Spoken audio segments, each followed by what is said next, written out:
rahmatullahi wa barakatuhu. Barkanmu da safiya ƙasar Hausa da masu jin Hausa gabaki ɗaya.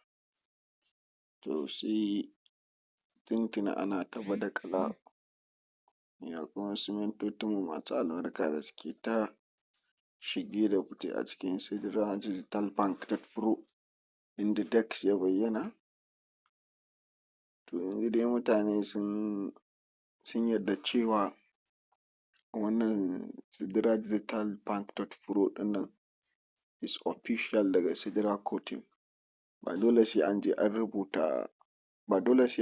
rubuta ma officially a cikin handle na Twitter an ce ma wannan is a Sidira for Sidira community, for Sidira Cottage.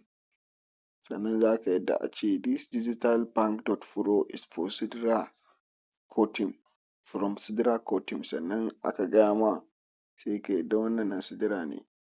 To ga dai DAX nan an saka DAX a cikin wannan Sidira Digital Bank Pro ɗin. Kuma abin ma da na gani ma to farashi ma yana buga $15.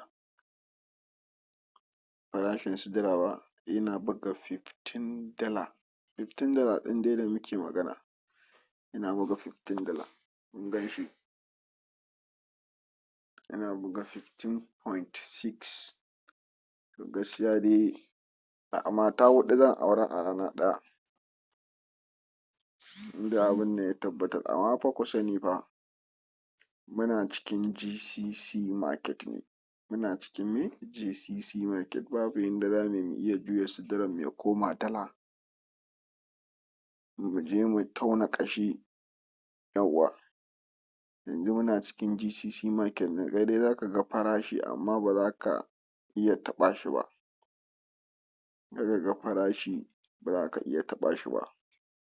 Za ka iya swapping tokens ɗinka da shi, da duk wani token da kake da shi za ka iya mai da shi Sidira, shi ma za ka iya mai da shi Sidiran za ka iya mai da shi token, kuma za ka iya mai da shi RAV Sidira. Ga RAV Sidira nan.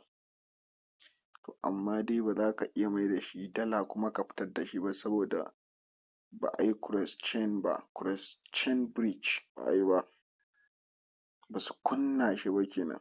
Ba su kunna shi ya je ko'ina da ko'ina ba, ya shiga kowane saƙo da kowane saƙo ba su kunna shi ba. Amma definitely yanzu Sidira kun ga yanzu ya koma 15.9 ma. Sidira is a more stable coins.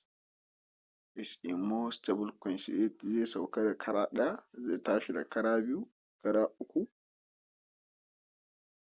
kara ɗaya, kara biyu zai dinga sauka. Ba lallai ba ne Sidira ya dinga barin $15 ɗin nan. To ka ga Sidira is a digital currency. Yana buga role biyu. Yana buga digital currency kuma yana buga digital asset. Amma definitely Sidira currency ne. Saboda za a iya siyan kaya da shi, za a iya siyan komai da shi. Allah ya sa mu dace. 'Ya'yan shi ne dai su ne digital asset 'ya'yan shi.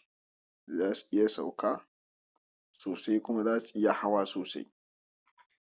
Yawwa shi ya sa Aljafari ya ce ba za ka yi kuɗi ba sai dai ka yi investment. Akwai token ɗin da in ya fara hawa to zai iya kai BTC saboda yawan amfani da shi da ake yi, kuma ya samu utilities, ya samu use cases, ya samu utilities. Duk coins ɗin da ya samu utilities zai dinga hawa ne kawai. Ba a san lokacin da zai sauko ba. Coins ɗin kuma da bai sami utilities ba zai dinga sauka sosai, zai dinga sauka sosai kuma yana hawa. To iya taƙaitaccen bayanin da ɗan zan yi kenan a cikin wannan Sidira ecosystem ɗin, wannan dApps na Sidira.